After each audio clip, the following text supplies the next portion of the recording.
Bonjour, je suis Delphine Réveil, je suis juriste libéralité au sein de la Fondation des Hôpitaux. Je vous retrouve aujourd'hui pour une nouvelle vidéo dédiée aux legs.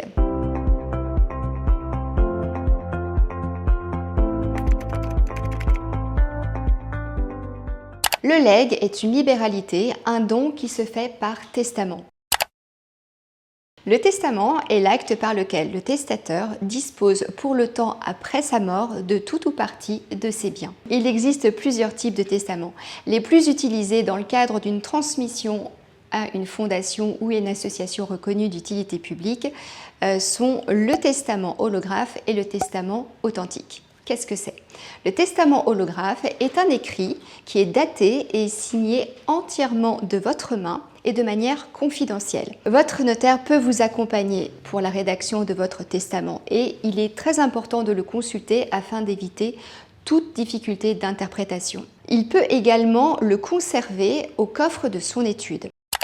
Le testament authentique, c'est un acte établi par un notaire en présence de deux témoins ou d'un autre notaire. Et le notaire rédige le testament sous votre dictée. Quel que soit votre choix de testament, nous vous conseillons de le faire enregistrer au fichier des dispositions des dernières volontés par l'intermédiaire de votre notaire. Enfin, il est très important de noter que votre testament est toujours modifiable, voire même révocable. Il existe plusieurs types de legs. Tout dépendra de l'étendue du patrimoine que vous entendez léguer. En premier lieu, le legs universel.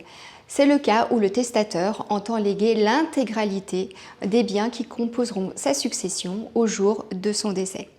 Ensuite, il y a le legs à titre universel. Dans cette hypothèse, vous léguez soit une quote-part des biens qui existeront au jour de votre décès, par exemple 60% des biens existants, soit une catégorie de biens, c'est-à-dire tous les biens immobiliers ou tous les biens mobiliers qui composeront ma succession. Enfin, il y a le legs à titre particulier, c'est lorsque vous entendez léguer un bien en particulier, tel un compte bancaire ou un bien immobilier bien précis.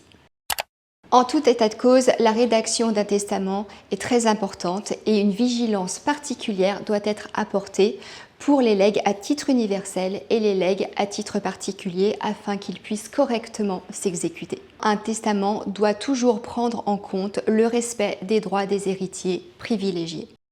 Pour plus d'informations ou de plus amples précisions, n'hésitez pas à voir ou revoir nos vidéos. Comment transmettre à la Fondation des Hôpitaux et que puis-je transmettre à la Fondation des Hôpitaux? Quelques petites particularités à savoir sur les legs. Vous pouvez prévoir un leg avec charge, c'est-à-dire que vous pouvez nous demander d'entretenir par exemple votre tombe ou fleurir votre tombe. Il existe également le legs net de frais et droits, c'est-à-dire que vous pouvez nous demander de délivrer à une tierce personne un bien en particulier en prenant en charge les droits de succession qu'elle aurait à payer. Vous pouvez aussi prévoir une affectation.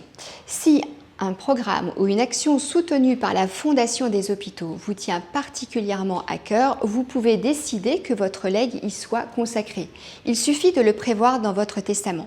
Par exemple, je souhaite léguer l'intégralité des biens composant ma succession à la Fondation des Hôpitaux au profit de l'opération pièce jaune. N'hésitez pas à nous contacter pour vérifier ensemble si l'affectation souhaitée est bien réalisable.